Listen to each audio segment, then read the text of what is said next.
أعوذ بالله من الشيطان الرجيم. بسم الله الرحمن الرحيم.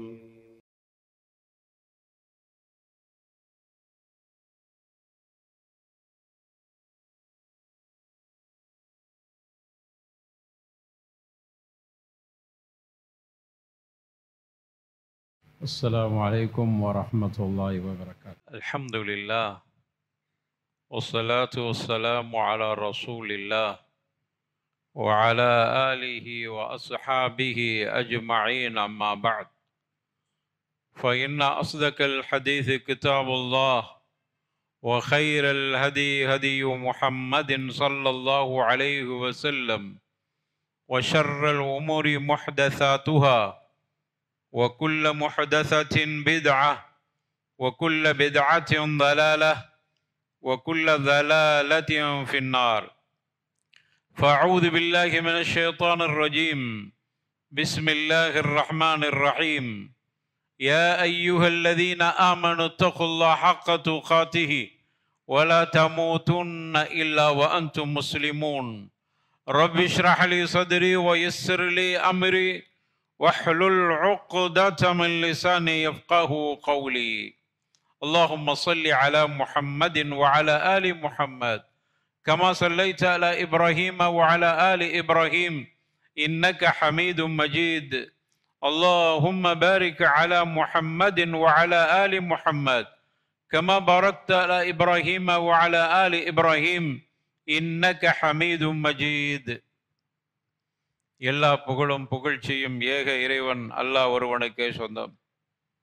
சாந்தி சமாதானம் நபிகள் நாயகம் ரசூலுல்லாஹி ஸல்லல்லாஹு அலைஹி வஸல்லம் அவர்கள் மீதும் அவர்கள் உற்றார் உறவினர்கள் சஹாபா தோழர்கள் தாபிஈன்கள் தபுஉ தாபிஈன்கள் குறிப்பாக நம் அத்துணை பேர்கள் மீதும் என்றும் நலவட்டுமாக. அன்பான சகோதரர்களே, பெரியவர்களே, தாய்மார்களே, இன்றைய ஹுத்பா பேருரையின் தலைப்பு பகுத்தறிவு இறைவனின் அருள் கொடையே. அல்லாஹ் ரப்புல் ஆலமீன் நமக்கு வழங்கியிருக்கக்கூடிய அருள் கொடைகளில் பிரதானமான அருள் கொடை பகுத்தறிவு. அரபியில் அல் ஆக்கல் என்று சொல்வார்கள். எனவே இந்த பகுத்தறிவை நாம் சரியாக பாதுகாத்து கொள்ள வேண்டும். குறிப்பாக 3 விஷயங்கள் பாதுகாக்கப்பட வேண்டும். ஒன்று அல் ஆக்கல், பகுத்தறிவு. இரண்டாவது தன்மானம். மூன்றாவது பொருளாதாரம். இந்த 3ம் ஒவ்வொரு மனிதனும் அதை சரியாக பாதுகாத்து கொள்ள வேண்டும். அந்த அடிப்படையில் இன்று பகுத்தறிவு எந்த அளவுக்கு அல்லாஹுடைய அருள் கொடையாக இருக்கிறது, பகுத்தறிவு என்றால் என்ன என்பதை, இஸ்லாம் எப்படி பகுத்தறிவை நமக்கு குறிப்பிடுகிறது, எது பகுத்தறிவு என்பதை இஸ்லாம் தெளிவுபடுத்துகிறது. அறிவுக்கு இஸ்லாம் அக்ல் என்கிற அரபி வார்த்தை பயன்படுத்தப்பட்டிருக்கிறது. அக்ல் என்று சொன்னால் அதனுடைய உண்மையான அர்த்தம் பாதுகாத்தல், தலைக்கவசம் என்கிற ஒரு அர்த்தமும் இருக்கிறது. அக்ல் என்பதற்கு தப்பானவைகள், இணை கற்பிக்கக்கூடிய காரியம், இவைகளிலிருந்து தடுக்கக்கூடிய ஒன்றுக்குத்தான் அக்ல் என்று சொல்கிறார்கள். அதுவே பகுத்தறிவாக பார்க்கப்படுகிறது. அல்லாஹ் ரப்பல் ஆலமீன் மனிதனை படைக்கிற பொழுது ஒன்றுமே தெரியாமலே மனிதன் பிறக்குகிறான். அவனுக்கு கொஞ்சம் கூட ஒரு சிறிய அறிவு கூட இல்லாமல் பிறக்கிறான். அதற்கு பிறகு அல்லாஹ் பகுத்தறிவை கொடுக்கிறான். எதற்கு கொடுத்தான் தெரியுமா? இறைவன் என்றால் யார் என்பதை தெரிந்து கொள்வதற்கும் ஏற்றுக்கொள்வதற்கும் அல்லாஹ் கொடுத்திருக்கிறான். எனவே அந்த பகுத்தறிவு சரியாக பயன்படுத்தப்பட வேண்டும். அதனாலதான் இஸ்லாம் சொல்கிறது, குல்லு மௌலிதின் யூலது அலல் ஃபித்ரா என்று குறிப்பிடுகிறது. ஃபித்ரா என்று சொன்னாலே அல்லாஹ் ஒருவன் என்று ஏற்றுக்கொள்ளுகிற நிலையிலேயே ஒவ்வொரு குழந்தைகளும் பிறக்கின்றன. ஃபித்ரா, சுதந்திரமாக பிறக்கிறது. அல்லாஹ் ஒருவன் தான் என்பதை எந்த கேள்விக்கும் இடமில்லாமல் அதை அப்படியே ஏற்றுக்கொள்கிற விதத்திலேயே அந்த பிள்ளைகள் பிறக்குகின்றன. அதற்கு பிறகு அவர்களுடைய வளர்ப்பில் மாற்றப்படுகிறார்கள் என்கிற ஹதீஸை நாம் பார்த்திருக்கிறோம். எனவே ஒரு மனிதன் பிறக்கிற பொழுது பகுத்தறிவோடு பிறக்கிறான். அந்த பகுத்தறிவு அல்லாஹ் ஒருவன் என்று ஏற்றுக்கொள்கிற விதத்திலே அவன் படைக்கப்படுகிறான். ஆனால் துவக்க நிலை ஒன்றுமே தெரியாமலே அவன் பிறக்கிறான். அல்லாஹ் அதையும் குறிப்பிடுகிறான்.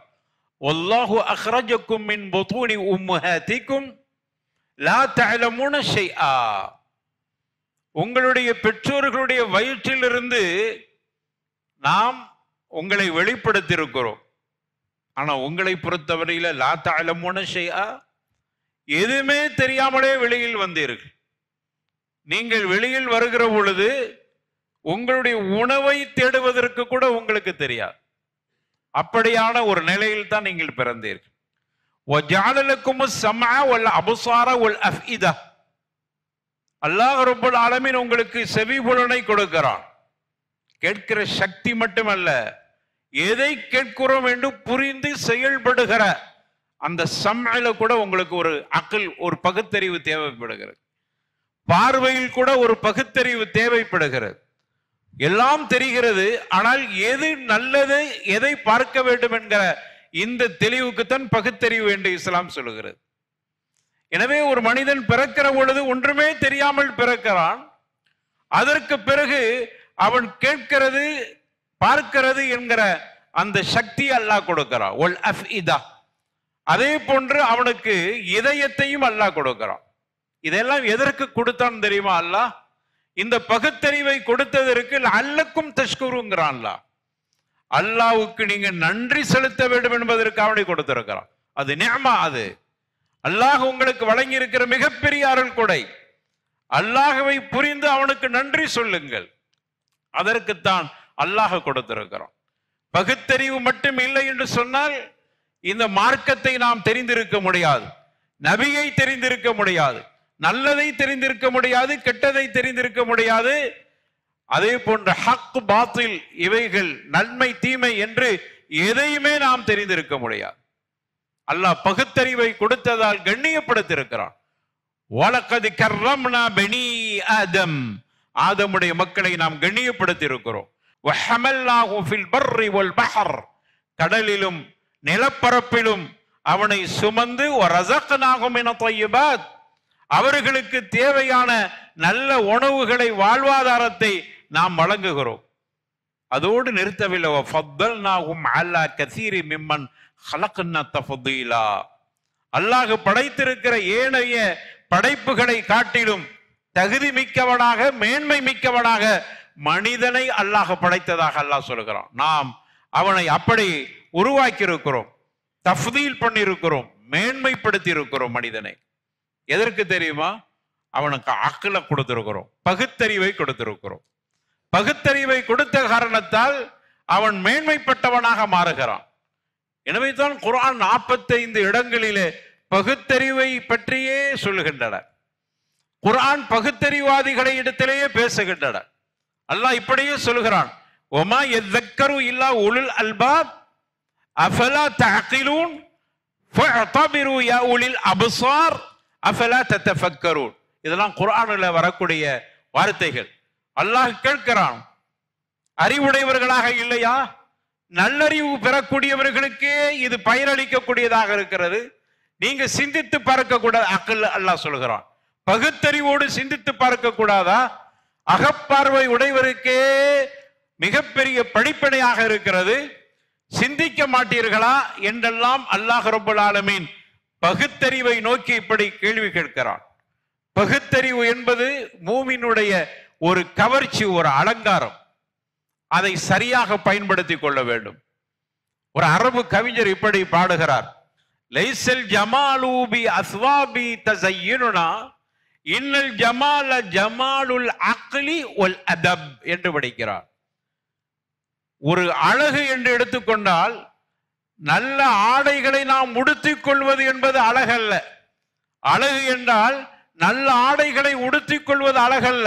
இன்னல் ஜமால், அழகு என்று சொன்னால் ஜமாலுல் அக்லி வல் அதப், யாரிடத்தில் பகுத்தறிவும் நல்லொழுக்கமும் இருக்கிறதோ அதுதான் அழகு, அதுதான் ஜமால், அதுதான் கவர்ச்சி என்று இப்படி படிக்கிறார். இஸ்லாம் அதைத்தான் சுட்டி காட்டுகிறது. எனவே பகுத்தறிவுடையவர்களே இந்த குர்ஆனின் மூலமாக நேர்வழி பெறுவார்கள். ஒலிதாருல் ஆகிரா கைருல் இல்லதீன யத்தகூன், அல்லாஹ் குர்ஆன்ல சொல்லி காட்டுகிறான். மறுமை வீடுதான் இந்த உலகத்தின் வீட்டை விட சிறந்ததாக இருக்கிறது. யாருக்கு தெரியுமா? இறையச்சம் உடையவர்கள் என்று சொல்லிட்டு அல்லாஹ் இந்த வசனத்தை அஃபலா தஅகிலூன், பகுத்தறிவுவாதிகளை சிந்தித்து பார்க்க கூடாதா? உங்களுக்கு அதுதானே இந்த அறிவை, அதற்குத்தானே கொடுத்திருக்கிறேன், சிந்தித்து பார்க்க கூடாதா? இந்த உலகம் அழிந்து போகக்கூடியது என்பது உங்களுக்கு தெரியாதா? இந்த உலகத்தில் உள்ள எத்தனையோ பலசாலிகள் எல்லாம் அழிந்து போயிருக்கிறார்களே, அஃபலா தஅகிலூன், சிந்தித்து பார்க்க கூடாதா? அல்லாஹ் ரப்பல் ஆலமீன் இப்படி அறிவுடையவர்களை பார்த்து இப்படி கேட்கிறான். அதே போன்று பகுத்தறி உடையவர்களை அல்லாஹ் புகழ்ந்து சொல்கிறான். இன்ன ஃபீ ஹல்கிஸ் ஸமாவாதி வல் அர்த், வானத்தை படைத்தது, பூமியை படைத்தது, வக்திலாஃபி லைலி வன் நஹார், இரவு பகலை மாறி மாறி வரச் செய்வது, லஆயாத் லிஉலில் அல்பாப், அறிவுடையவர்களுக்கு இதில் ஆயாத்து படிப்பனை இருக்கிறது என்று அல்லாஹ் சொல்கிறான். கொஞ்சம் சிந்தித்து பாருங்கள், இதுல படிப்பனை இருக்கிறது. அறிவற்றவர்கள், தங்களுக்கு அல்லாஹ் கொடுத்த பகுத்தறிவை சரியாக பயன்படுத்தாதவர்களை அல்லாஹ் இப்படி சொல்கிறான். இன்ன ஷர்ரத் தவாபி இன்தல்லாஹ், அல்லாஹ்வுடைய படைப்புகளிலே, அல்லாஹ்விடத்திலே, உயிர் பிராணிகளிலே மனிதன் உட்பட மிக மிக தீயவன் யார் என்று சொன்னால் அசும்மு அல் புக்மு, அல்லாஹ் ரப்பல் ஆலமீன் சொல்கிறான். சும்முல் புக்மு என்று சொல்கிறான். யார் என்று சொன்னால் அல்லதீன லா யாக்கிலூன், செவிடர்களாகவும் ஊமைகளாகவும், உண்மையை அறியாத செவிடர்கள், உண்மையை அறியாத ஊமைகள் என்றல்ல, உண்மையை பேச மறுக்கிறான். அப்படியான அந்த சிந்தனை இல்லாத ஊமைகள், நல்லதை கேட்க மறுக்கிறான். அப்படிப்பட்ட செவிடர்கள் என்று ரப்பல் ஆலமீன் தனது திருமறையில சொல்லி அல்லதீன லா யாக்கிலூன் என்று சொல்கிறான். பகுத்தறிவு இல்லாதவர்கள் அவர்கள் எல்லாம். அவர்களுக்கு வாய் இருக்கிறது, ஆனால் ஊமைகள். காரணம், பகுத்தறிவோடு பேச மறுக்கிறார்கள். மூட பழக்கங்களை அவர்கள் சொல்லி காட்டுகிறார். எனவே நல்லவைகளை பேச மறுக்கக்கூடியவர்கள் எல்லாம் அவர்கள் புக்கும் ஊமைகளாகவே இருக்கிறார்கள். நல்லவைகளை கேட்க மறுக்கக்கூடியவர்கள் எல்லாம் பகுத்தறிவை பயன்படுத்தி கேட்க வேண்டியதை கேட்க மறுக்கிறார்களே, அவர்களெல்லாம் செவிடர்களாக இருக்கிறார்கள். ரப்புல் ஆலமீன் இப்படித்தான் பயன்படுத்துகிறான். எனவே பகுத்தறிவுக்கு இஸ்லாம் அவ்வளவு தூரத்துக்கு கண்ணியம் கொடுக்கிறது. பகுத்தறிவு அல்லாஹ்வுடைய அருள் கொடை. அல்லாஹ் ரப்புல் ஆலமீன் உதாரணம் சொல்கிறான், காஃபிர்களுக்கு உதாரணம். மஸலுல்லதீன கஃபரு, காஃபிர்களுக்கு உதாரணம் சொல்லட்டுமா? அல்லாஹ் சொல்கிறான், கமஸலில்லதீன, ஒருவருக்கு உதாரணம், ஒன்றுக்கு உதாரணம், யன்இகு, கால்நடைகளை போன்றவர்கள். காபிர்கள் கால்நடை போன்றவர்கள். ஏன் அப்படி அல்லாஹ் சொல்கிறான்? எப்படியான கால்நடை பாருங்கள், அல்லாஹ் மிக அற்புதமாக சொல்லி காட்டுகிறான். எப்படியான கால்நடைகள் தெரியுமா? பிமா லா யஸ்மஉ இல்லா துஆன் வ நிதாஆ. அந்த மேய்ப்பாளர் இருக்கார, கால்நடைகளை மேய்க்கக்கூடியவர் இருக்கிறாரே, அவருடைய கூப்பாடையும் கூச்சலையும் தவிர கேட்காத கால்நடை. வெளியில உள்ள கால்நடையாவது எல்லாத்தையும் கேட்கும், எல்லா சப்தத்தையும் கேட்டிருக்கும். ஆனால் மேய்ப்பாளர்களுடைய சத்தத்தை தவிர வேறு எதையும் கேட்காத கால்நடைகளுக்கு சமமானவர்கள் இந்த காஃபிர்கள். அவர்களுக்கு தான் பகுத்தறிவு இருக்கிறதே. ஏன் அவர்களை அல்லாஹ் இப்படி சொல்கிறான்? அவர்கள் சரியான பகுத்தறிவை சரியாக பயன்படுத்தவில்லை. அதை முடிக்கிற பொழுது இப்படி சொல்கிறான், சும்முன் புக்முன் உம்யுன். அவர்கள்லாம் யாரு தெரியுமா? செவிடர்கள். ஆனா காது இருக்கிறது, காதால் கேட்கிறார்கள். நல்லவைகளை கேட்க வேண்டும் என்கிற பகுத்தறிவு இல்லை. அவர்களுக்கு வாய் இருக்கிறது, பேசுகிறார்கள். ஆனால் நல்லதை பேச வேண்டும் என்கிற பகுத்தறிவு இல்லை. அவர்களுக்கு கண் இருக்கிறது, பார்க்கிறார்கள், நல்லதை பார்க்க வேண்டும் என்கிற பகுத்தறிவு இல்லை. என்று அல்லாஹ் இந்த வசனத்தை முடிக்கிறான். அவர்களுக்கு அறிவற்றவர்களாக இருக்கிறார்கள். அதனால் அவர்கள் செவிடர்கள், குருடர்கள், ஊமைகள் என்று ரப்பல் ஆலமீன் அவர்களை இப்படி சொல்லி காட்ட. இதான் காபிர்களுக்கு உதாரணம். இவர்கள் தான் காபிர்கள். இந்த இலக்கணத்தில் யாரெல்லாம் இருக்கிறார்களோ அவர்கள் தங்களை முஸ்லிம் என்று சொல்லி கொண்டாலும் அவர்களுக்கு இதான் உதாரணம். நல்லதை கேட்பது இல்லை, நல்லதை பேசுவது இல்லை, நல்லதை பார்ப்பது இல்லை. இவர்களெல்லாம் மிகப்பெரிய கால்நடைகளுக்கு அதைவிட மோசமானவர்களாக இருக்கிறார்கள். இன்னொரு வசனத்தில் அல்லாஹ் இப்படியே சொல்லி காட்டுகிறான். வலக்கது தர்ரஅனா லி ஜஹன்னம கஸீரம் மினல் ஜின்னி வல் இன்ஸ். மனித வர்க்கம், ஜின் வர்க்கம் அதிகமானவர்களை நரகத்திற்கென்றே அல்லாஹ் படைத்திருக்கிறான். அவர்கள் என்ன தப்பு செய்தார்கள்? லஹும் குலூபுன், அல்லாஹ் சொல்லி காட்டுகிறான். லஹும் குலூபுன் லா யஃப்கஹூன பிஹா. அவர்களுக்கு இதயம் இருக்கிறது, ஆனால் விளங்கிக் கொள்ளாதவர்களாக இருக்கிறார், பகுத்தறிவு உள்ளவர்களாக இல்லை. அதே போன்று உலகும் அயூனுன் லா யுபஸிரூன பிஹா. கண் இருக்கிறது, பார்ப்பது இல்லை, நல்லதை பார்ப்பது இல்லை. உலகும் அதானுன் லா யஸ்மஊன பிஹா. அவர்களுக்கு காது இருக்கிறது, கேட்பது இல்லை, நல்லதை கேட்பது இல்லை. காது இருந்தும் நல்லதை கேட்காமல் இருக்கிறார்கள், கண் இருந்தும் நல்லதை பார்க்காமல் இருக்கிறார்கள், இதயம் இருந்தும் நல்லதை சிந்திக்காமல் இருக்கிறார்களே. இவர்கள் உலாயிக கல்அன்ஆம், இவர்கள் கால்நடைகளுக்கு சமமானவர். இல்லை இல்லை, பல்ஹும் அதல், அதைவிட கேடு கெட்டவர்கள். உலாயிக ஹுமுல் காஃபிலூன், அலட்சியம் செய்கிறார். அல்லாஹ் கொடுத்த அறிவை, பகுத்தறிவை சரியாக பயன்படுத்தாமல் காஃபில்களாக, அலட்சியம் செய்யக்கூடியவர்களாக இருக்கிறார்கள் என்று ரப்புல் ஆலமீன் சொல்லி காட்டுகிறான். எனவே பகுத்தறிவு என்பது மிக பிரதானமான ஒரு நிஅமத். அது தீனுல் இஸ்லாத்தை நமக்கு தெளிவாக சொல்லி தந்திருக்கிற நிஅமத். அல்லாஹ்வை பற்றி நமக்கு சரியாக அறிந்து கொள்வதற்கான பயன்பாட்டை தந்திருக்கிற மிகப்பெரிய அருள் கொடை. எனவே தான் மனிதன் சிறப்புக்குரிய படைப்பாக இருக்கிறான். அந்த பகுத்தறிவை சரியாக பயன்படுத்தி கொள்ள வேண்டும். அந்த பகுத்தறிவு அவனுக்கு நல்லவைகளை பார்க்கிற மாதிரி, நல்லவைகளை கேட்கிற மாதிரி, குர்ஆனை சிந்திக்கிற மாதிரி அந்த பகுத்தறிவை பயன்படுத்தி கொள்ள வேண்டும். அது தவறான எண்ணங்களை உருவாக்கி விடக்கூடாது. எனவேதான் பகுத்தறிவை பாதுகாத்தல் என்பது இஸ்லாத்தில் மிகப்பெரிய கடமையாக இருக்கிறது. பொருளாதாரத்தை பாதுகாப்பதை போன்று, தன்மானத்தை பாதுகாப்பதை போன்று உன்னுடைய பகுத்தறிவையும் பாதுகாத்துக்கொள். இந்த பகுத்தறிவை தவறான வழிகளுக்கு சென்று அதை நாசப்படுத்தி விடாதீர்கள். ஆயிஷா ரலியல்லாஹு அன்ஹா சொல்கிறார்கள், கத் அஃப்லஹ மன் ஜஅலல்லாஹு லஹு அக்லா. யாருக்கு அல்லாஹ் பகுத்தறிவை வழங்கி இருக்கிறானோ அவர்களெல்லாம் வெற்றி பெற்று விட்டார்கள். திட்டமாக வெற்றி அவர்களுக்குத்தான் இருக்கிறது. சரியாக பகுத்தறிவை பயன்படுத்தி இருக்கிறார். ஹசனுல் பஸ்ரி ரஹிமஹுல்லாஹ் பகுத்தறிவை பற்றி சொல்லுகிற பொழுது, லா யுத்திம்மு தீனு ம்ரிஇன் ஹத்தா யுத்திம்ம அக்லஹ். யாருடைய பகுத்தறிவு சரியாக இருக்கிறதோ, அவர்களுடைய பகுத்தறிவு சரியாக இருக்கும் வரை அவர்களுடைய தீன் ஒரு காலமும் பரிபூர்ணம் அடையாமல் ஆகிவிடும். பகுத்தறிவை சரியாக வைத்துக் கொண்டால் மட்டும்தான் அவருடைய மார்க்கம் அவருக்கு சரியாக இருக்கும், பரிபூர்ணம் அடையும் என்று ஹசனுல் பஸ்ரி ரஹிமஹுல்லாஹ் தங்களுடைய மாணவர்களுக்கு உபதேசம் செய்வார்.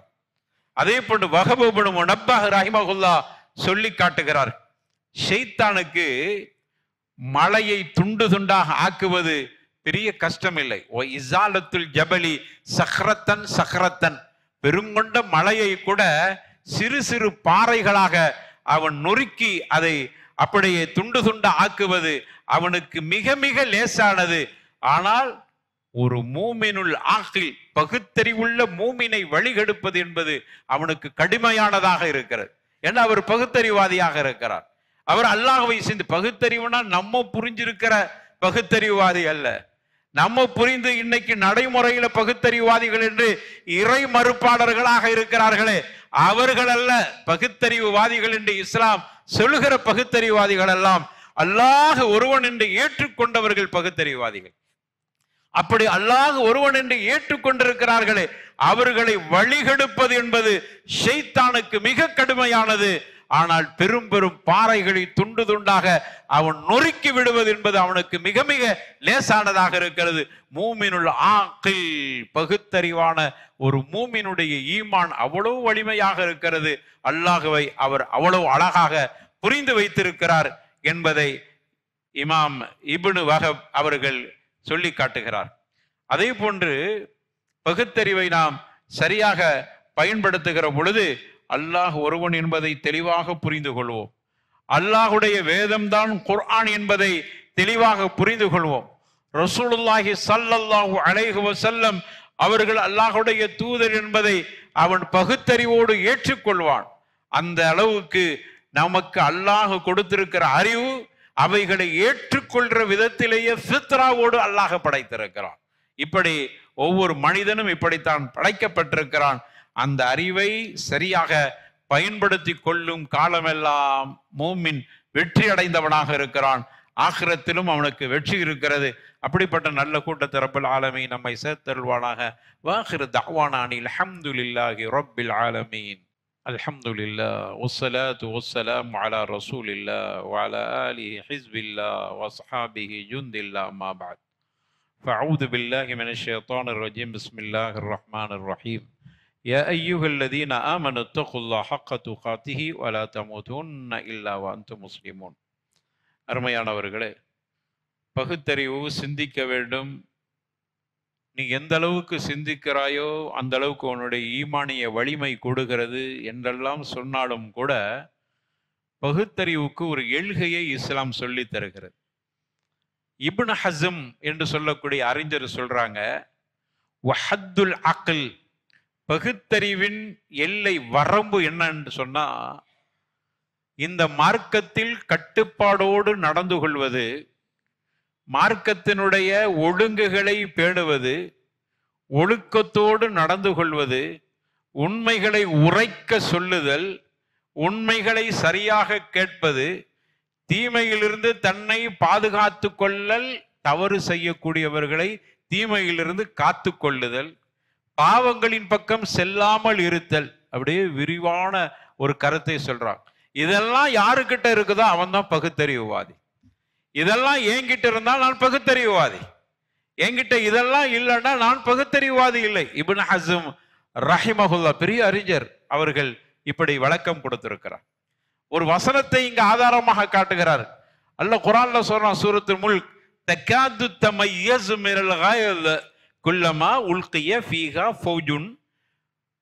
இந்த நரகம் வெப்பம் தாங்க முடியாமல் வெடித்து செதறிவிடும் என்கிற அளவுக்கு ஆகிவிடும். ஒரு கட்டம் வருகிற போது கடுமையான வெப்பம், தகாது தமையஸு மினல் கயல், வெப்பம் தாங்க முடியாமல் கோபத்தால் வெடித்து செதறிவிடும் என்கிற ஒரு நிலைக்கு வருகிற பொழுது குல்லமா உல்கிய ஃபீஹா ஃபௌஜுன், கூட்டம் கூட்டமாக பாவிகளை நரகத்தில் அல்லாஹ் தூக்கி போடுகிறான். அப்படி போடும்போது கொஞ்சம் வெப்பம் குறைந்து விடும். மனிதர்களையும் பாவிகளையும் உள்ள தூக்கி போடுகிற பொழுது நரகம் வெடித்து செதறுவதிலிருந்து பாதுகாத்துக் கொள்கிறது. அப்படி கூட்டம் கூட்டமாக கொத்து கொத்தாக குடும்பம் குடும்பமாக மனித பாவிகளை நரகத்தில் போடுகிற பொழுது சாலகும் ஹஸனத்துஹா, அந்த நரகத்தினுடைய பாதுகாவலராக இருக்கிறார் அந்த காவலாளி கேட்கிறார், அலம் யத்திக்கும் நதீர், உங்களுக்கெல்லாம் இந்த நரகத்தை எச்சரிக்கை செய்யக்கூடியவர்கள் யாரும் வரவில்லையா அப்படின்னு கேட்கிறார். எனக்கு ஆச்சரியமா இருக்கிறது. அந்த காவலாளி கேட்கிறார், ஆச்சரியமா இருக்குது, கொத்து கொத்தா குடும்பம் குடும்பமாக நரகத்தில் வந்து விழுகிறீர்களே, அப்படியானா அலம் யத்திக்கும் நதீர், உங்களுக்கு எச்சரிக்கை செய்யக்கூடியவர் வரவில்லையா? இதையெல்லாம் பற்றி உங்களுக்கு சுட்டி காட்டவில்லையா? இது இப்படிப்பட்ட நரகம் இருக்கிறது என்று உங்களுக்கு சொல்லவில்லையா என்று கேட்கிற பொழுது நரகத்தில் விழ காத்திருக்கிற பாவிகள் சொல்கிறார்கள், காலு பலா கத் ஜாஅனா நதீர், திட்டமாக எங்களுக்கு வந்தார்கள், இதை பற்றி எச்சரிக்கை செய்தார்கள், நாங்க என்ன செய்தோம் தெரியுமா? ஃபகذبنا, அவர்களை பொய்ப்படுத்தி விட்டோம். பகுத்தறிவுக்கு ஒத்து வரையில நரகம்னு ஒண்ணு இருக்குதான், நம்ம மூத்தா போன பிறகு நரகத்துல தூக்கி போடுவானா. ஃபகذبنا, எங்களுடைய பகுத்தறிவு ஒத்துக்கொள்ளவில்லை, அதனால் நாங்கள் பொய்ப்படுத்தினோம். வகுல்னா மா நஸ்ஸலல்லாஹு மின் ஷை, எங்களுக்கு வேதம் அருளப்பட்டிருக்குன்னு வந்து சொன்ன நபிமார்களை உங்களுக்கு ஒண்ணுமே அருளப்படவில்லை, பொய் சொல்றீங்க அப்படின்னு சொன்னா, இன் அன்தும் இல்லா ஃபீ தலாலின் கபீர், நீங்க எல்லோரும் வழிகேட்டில் இருக்கிறீங்க என்று நல்லதை சொன்னவர்கள், வேதம் கொடுக்கப்பட்டிருக்கிறது என்று சொன்ன நபிமார்களை வழிகேடர்கள் என்று சொல்லிக் கொண்டிருந்தோம்.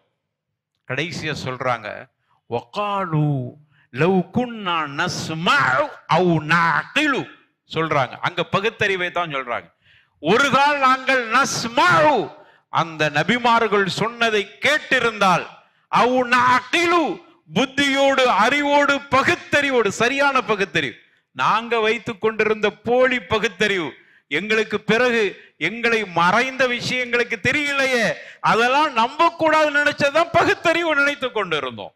மறைவான விஷயங்கள் அது பகுத்தறிவுக்கு ஒத்து வராது என்று நாங்க நினைத்து கொண்டிருந்தோம். அதனாலதான் சொல்றாங்க, வகாலு லவ் குன்னா நஸ்மஉ அவ் நஅகிலு, எங்களுக்கு மட்டும் புத்தி இருந்திருந்தால், அவைகளை கேட்டிருந்தால், நாங்க மா குன்னா ஃபி அஸ்ஹாபி ஸஈர், இந்த நரகவாசியாக நாங்கள் ஆகாமல் இருந்திருப்போம். கேடுதான் எங்களுக்கு காரணம். பகுத்தறிவு என்று தவறாக புரிந்து, பகுத்தறிவுக்கு தவறான விளக்கம் கொடுத்து செத்து போய்விட்டால் அதற்கு பிறகு ஒரு வாழ்க்கை என்பது கிடையாது, அதுதான் பகுத்தறிவு என்று தவறாக புரிந்து கொண்டோம். அதனுடைய விளைவுதான் கூட்டம் கூட்டமாக, கொத்து கொத்தாக, குடும்பம் குடும்பமாக நரகத்தில் விழுந்து கொண்டிருக்கிறோம் என்று அந்த பாவிகள் பேசக்கூடிய விஷயத்தை அல்லாஹ் குர்ஆனில் நமக்கு எச்சரிக்கையாக சொல்லி காட்டுகிறான். இதுதான் பகுத்தறிவு. பகுத்தறிவு என்பது அதற்கென்று ஒரு அளவு இருக்கிறது. நீ பகுத்தறிவு என்று இரண்டு விஷயத்தை உன்னுடைய அறிவை தாண்டி சிந்திக்காத. இஸ்லாம் அதை கட்டுப்பாடோடு சொல்கிறது. பாருங்க, பகுத்தறிவுனா என்னான்னு இஸ்லாம் சொல்லிட்டு நீ சிந்தித்து பார். குர்ஆனை சிந்தி, அல்லாஹ்வை பற்றி சிந்தி, அல்லாஹ்வுடைய படைப்பை பற்றி சிந்தி. நீ போ, அல்லாஹ் சொல்றான், நீ ஊரை சுற்றிப்பார், சீரு ஃபில் அர்த், பூமியை சுற்றிப்பார், அங்கு என்னென்ன அல்லாஹ்வுடைய அதிசயங்களை நீ சிந்தித்துப்பார்.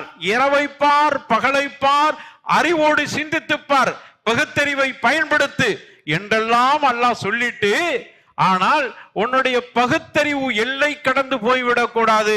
குறிப்பாக இரண்டு விஷயத்துல, இதுலதான் மனுஷன் தப்பு செய்யறான், இதுலதான் சில அறிஞர்கள் தப்பு செய்யறாங்க, இதுலதான் மூமின்கள் என்று சொல்லிக்கொண்டு இந்த விஷயத்தில் அளவு கடந்த அந்த சிந்தனை அவர்கள் வழிகாட்டில் கொண்டு போய் விட்டார். எந்த ரெண்டு விஷயத்தை சிந்திக்க கூடாது என்றால், பிழையான சிந்தனை, அது பிழையான பகுத்தறிவு, அது மடமைத்தனமான பகுத்தறிவு. ஒன்று மறைவான அல் கைபு முத்தலக் என்று சொல்வார். மறைவான விஷயத்தை உன்னுடைய அறிவை கொண்டு சிந்திக்காதே.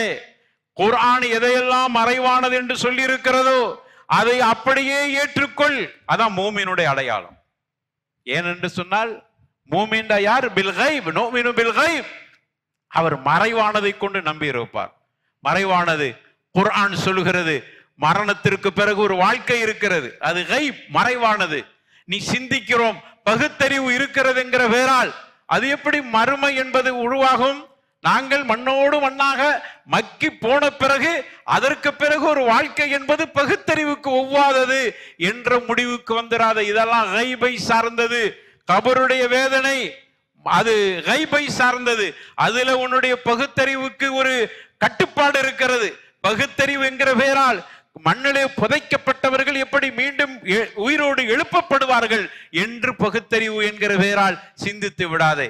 இஸ்லாம் இதற்கு ஒரு கட்டுப்பாடை நமக்கு சொல்லி தருகிறது.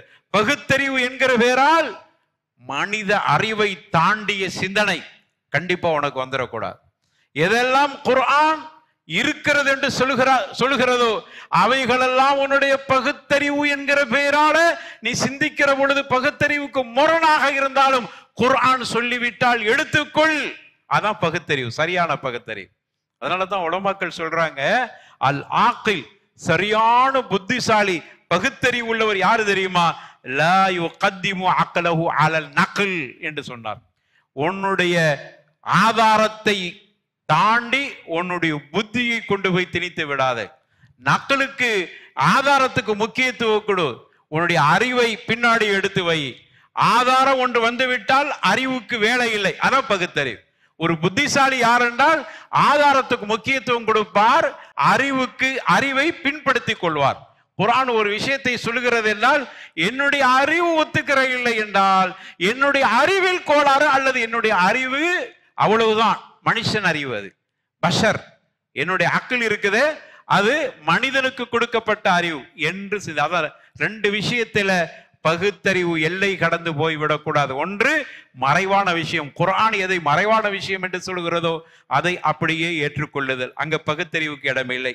இரண்டாவது, தூது செய்தியாக சொல்லப்பட்டவைகள் எல்லாம், தூது செய்தியாக உள்ளவைகள் எல்லாம் நபிகள் நாயகம் ரசூலுல்லாஹி ஸல்லல்லாஹு அலைஹி வஸல்லம் அவர்கள் அல்லாஹ் சொல்றான்னு ஒரு விஷயத்தை சொல்லி இருப்பாங்க, அல்லது ரசூலுல்லாவே ஒரு விஷயத்தை சொல்லி இருப்பாங்க. என்னுடைய பகுத்தறிவு அதை ஏற்றுக்கொள்ளவில்லை. இப்பொழுது என்ன செய்யறது? பகுத்தறிவாதிகளாக இருக்க வேண்டும் என்று சொல்லுகிற இஸ்லாம், சிந்தித்து பார்க்க கூடாதா என்று சொல்லுகிற இஸ்லாம், இது தூது செய்தியினுடைய ஒரு அம்சம் என்ற அடிப்படையில அதை அவர் சிந்திக்காமல் அப்படியே விட்டு விட வேண்டும். எனவே பகுத்தறிவுக்கு தடை விதிக்கிறது, ஒரு கட்டுப்பாடு கொடுக்கிறது. மறைவான விஷயம், அதே போன்று தூது செய்தி போன்றவைகள் விஷயத்தில் உன்னுடைய பகுத்தறிவை முற்படுத்தி விடாதே. தூது செய்திக்கும் மறைவான விஷயங்களுக்கும் முன்னுரிமை கொடு, ஆதாரங்களுக்கு முன்னுரிமை கொடு, உன்னுடைய அறிவை பிற்படுத்திக்கொள். அதான் சரியான பகுத்தறிவு என்பதை இஸ்லாம் நமக்கு சொல்லி காட்டுகிறது. எனவே அருமையானவர்களே, நம்முடைய பகுத்தறிவை நாசப்படுத்தி விடக்கூடாது. அருமையான இளைஞர்களுக்கு நான் சொல்லிக் கொள்வதெல்லாம், நீங்க சிந்திங்க, குர்ஆனை ஹதீஸை ஆய்வு செய்யுங்கள், அதற்கான இல்மை முதல்ல தேடிக்கொள்ளுங்கள், கல்வி முதல்ல வைத்துக் கொள்ளுங்கள். அடுத்தது, உங்களுக்கு அல்லாஹ் கொடுத்திருக்கிற அறிவு சிந்தனை என்பதை வேறு வகையான போதை பொருளின் மூலமாக அதை அதனாலதான் இஸ்லாம் போதைக்கு தடை விதிக்கிறதுக்கு காரணம் என்ன தெரியுமா? உன்னுடைய அருமையான புத்தியை, பகுத்தறிவை அது நாசப்படுது. நல்ல பகுத்தறிவாளியா இருப்பார், நல்ல அறிவாளியா இருப்பார், நல்ல படித்திருப்பார். போதை பொருளை சாப்பிட்டு விட்டால் பேசுவது என்னன்னு தெரியவில்லை, எங்க நடக்கிறோம் என்று தெரியவில்லை, தனக்கு முன்னால் யார் நிற்கிறார் என்றே தெரியவில்லை.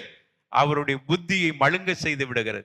எனவே உங்களுடைய பகுத்தறிவை சரியாக பாதுகாத்துக் கொள்ளுங்கள். நாசமான செயல்களை செய்வதன் மூலமாக பகுத்தறிவை நாசப்படுத்தி விடாதீர்கள். தவறான சிந்தனைகளை குர்ஆனிலும் ஹதீஸிலும் பயன்படுத்துவதன் மூலமாக உங்களுடைய பகுத்தறிவை நாசப்படுத்தி விடாதீர்கள். பகுத்தறிவு என்பது மிக அல்லாஹ் கொடுக்கிற அருள் கொடை, சரியாக பாதுகாத்து கொள்ள வேண்டும். இது ஒரு மூமினுடைய கடமையாக இருக்கிறது. அல்லாஹ் ரப்பல் ஆலமீன் அப்படி பாதுகாக்கிற நல்ல மூமின்களாக நம்மை வாழச் செய்வானாக. அதன் அடிப்படையில் வாழ்ந்து மரணித்து நபிகள் நாயகம் ரசூலுல்லாஹி ஸல்லல்லாஹு அலைஹி வஸல்லம் அவர்களோடு சொர்க்கத்தில் குடியிருக்கிற பாக்கியத்தை நாம் அனைவர்களுக்கும் தந்தருள்வானாக. வாஹிரு தஅவானா அனில் ஹம்துலில்லாஹி ரப்பில் ஆலமீன் வலதிக்ருல்லாஹி அக்பர் வல்லாஹு யஅலமு மா தஸ்னஊன்.